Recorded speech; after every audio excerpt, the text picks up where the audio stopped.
صالح۔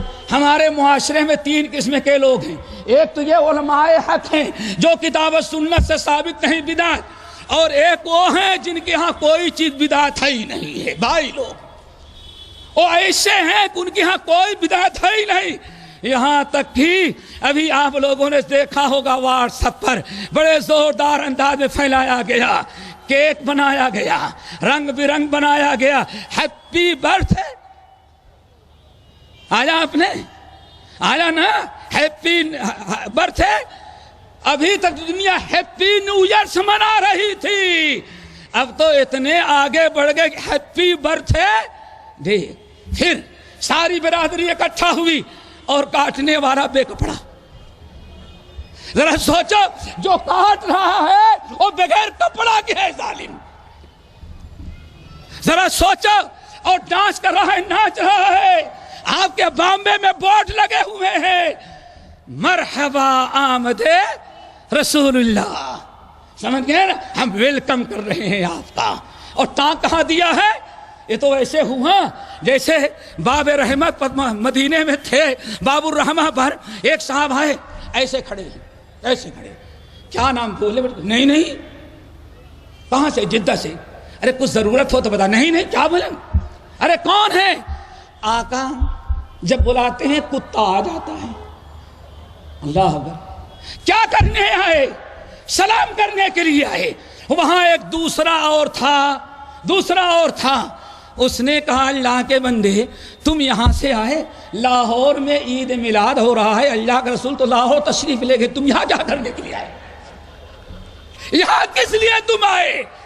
اللہ کے بندے رسول تیرے یہاں گئے ہیں اور تو رسول کے یہاں آیا ہوا ہے، اور تو وہیں گئے ہیں، وہیں مل لیا ہوتا۔ اللہ اکبر، خسرت دنیا والآخرہ۔ میرے بھائیو، یہ بھی سب سے بڑا عمل ہو گیا ہے، نیک عمل۔ جس کو نفس نے کہا وہ نیک ہی ہے، اور جس کو نفس نے قبول نہیں کیا وہ نیکی نہیں ہے۔ داڑھی نبی کی سنت ہے، دل نے نہیں کیا وہ نیکی نہیں۔ لیکن جہاں روٹی بوٹی اور بریانی کھانے کا معاملہ آ گیا، وہاں اچھا لگا، ہر نیا کام جو ہے وہ بھی کیا بن گیا؟ دین بن گیا۔ آؤ، دین کس کو کہتے ہیں؟ نیک اعمال 3 شرطیں ہیں۔ نمبر 1، عمل کرنے والا مومن ہو۔ نمبر 2، عمل کرنے والا مخلص ہو، اللہ کے لیے کر رہا ہو۔ نمبر 3، اس کا عمل سنت رسول کے مطابق ہو۔ کہا گیا مومن ہو، مخلص ہو اور متبع ہو۔ یہ 3 چیزیں جہاں پائی گئی اس کو کہا جاتا ہے عمل صالح۔ میرے بھائیو، نبی علیہ السلام کی سنت، عمل صالح اگر امت کرنے لگے نبی کی سنت کے دائرے میں، نبی کی تعلیمات اور ہدایات کے روح میں جو بھی عمل کرو کتاب و سنت کی روشنی میں امت کرنے لگے، ساری بدعتیں ختم ہو جائیں، امن و امان آ جائے، اور بدعتوں پر عمل کریں گے کبھی امن و امان۔ کیا خیال ہے؟ امید ہے؟ آؤ سورہ آراف، ان الذین اتخذوا العجل سینالہم غضب من ربہم وذلۃ فی الحیاۃ الدنیا وَكَذَلِكَ نَجْزِي الْمُفْتَرِينَ۔ اللہ نے فرمایا، جن لوگوں نے، ذرا کان کھول کے سننا، اللہ نے ارشاد فرمایا ان الذین اتخذوا العجل، جن لوگوں نے بچڑے کو بابا بنا لیا۔ کس نے بنایا تھا؟ بنی اسرائیل، موسیٰ کے امتی، حضرت ہارون علیہ السلام کی امتیوں نے اوپر والے کا چھوڑا، اور زندگی میں انہوں نے ایک بابا مقرر کیا، وہ بھی کیا تھا؟ بچڑے بابا۔ اللہ نے ارشاد فرمایا ان الذین اتخذوا العجل، جن لوگوں نے بچڑے کو اپنا مشکل کشا بنایا، جن لوگوں نے بچڑے کو اپنا دینے والا لینے والا بنایا، تو اللہ نے فرمایا سینالہم غضب من ربہم، ان قریب یقیناً ان کے اوپر اللہ تعالیٰ کا غضب نازل ہوگا۔ ایک بابا بنایا، ایک بدعت ایجاد کی۔ اٹھاؤ تفسیر ابن کثیر، امام ابن کثیر کہتے ہیں قیامت تک آنے والے جس نے بھی بدعت ایجاد کیا اس کا انجام اللہ یہی کرے گا۔ میرے بھائیو، موسیٰ علیہ السلام موجود ہیں، حضرت ہارون موجود ہیں، پورے بنی اسرائیل نے ایک بدعت ایجاد کیا، 1000 بدعت نہیں۔ یہاں تو معاملہ ایسا ہو گیا ہے سنت کے مطابق ہاں سینے پر ہاتھ باندھو، کہتا ہے یہ تو عورتوں کا کام ہے۔ ہمارے تایا بتایا کرتے تھے مولانا عبد التواب علی گڑھی رحمت اللہ علیہ، حافظ الحدیث، اللہ تعالیٰ اس بزرگ کی قبر کو نوروں سے بھر دے۔ وہ بڑے ذہین و فطین حافظ الحدیث اور بڑے دعوت و تبلیغ کے میدان میں بڑے تجربے کار تھے۔ ایک دن مسجد میں گھس گئے، جیسے مسجد ملی گھس گئے، سارے ناف کے نیچے والا، بیچ میں ایک ناف کے سینے والا، کہتے ہیں جب پڑھنے لگا بازو والے نے دیکھا تو مولانا کے ہاتھ کو نیچے کر دیا، مولانا نے پھر اوپر کر لیا، پھر اس نے نیچے کیا، پھر مولانا نے اوپر کیا، پھر مولانا نے نیچے کیا۔ بہرحال آخر میں اس ظالم نے کیا کیا، مولانا کے ہاتھ کو ایک ہاتھ سے پکڑ کے دبایا اور دوسرے سے نماز پڑھ رہا ہے۔ سلام پھیرنے کے بعد کہا اللہ کے بندے کیوں ایسا کیا؟ کہا کہ ہماری نماز باطل کر دی ہے۔ کہا اللہ کے بندے سینے پر ہاتھ میں نے باندھا، نماز تیری باطل ہوئی، باطل تو میری ہو رہی تھی، تیری کیوں باطل ہوئی؟ کہا کہ یہ عورتیں بات، اللہ اکبر، دیکھا ہمارے ہاں بدعتوں کا معاملہ یہ ہے، سنت غائب ہی ہو گئی۔ کہنے لگے یہ عورتوں کا طریقہ ہے۔ کہا تیری بیوی باندھتی ہے؟ کہا ہاں۔ کہا اللہ کے بندے نماز نہ خراب کرتا، کاش کہ مجھے اپنی بیوی ہی سمجھ کر کے سینے پر ہاتھ باندھے دے۔ اگر کم سے کم مجھے اپنی بیوی، اپنی ماں، اپنی بیٹی، اپنی بہن سمجھ لیا ہوتا تو کم سے کم اللہ کے بندے تیری بھی نماز ہو جاتی، میری بھی نماز ہو جاتی۔ لیکن تو ایسا ظالم اپنی نماز بھی برباد کیا اور میری بھی نماز تو نے برباد کیا۔ میرے بھائیوں وہاں ایک بدعت تھی، ایک بدعت، لیکن اللہ نے کیا فرمایا؟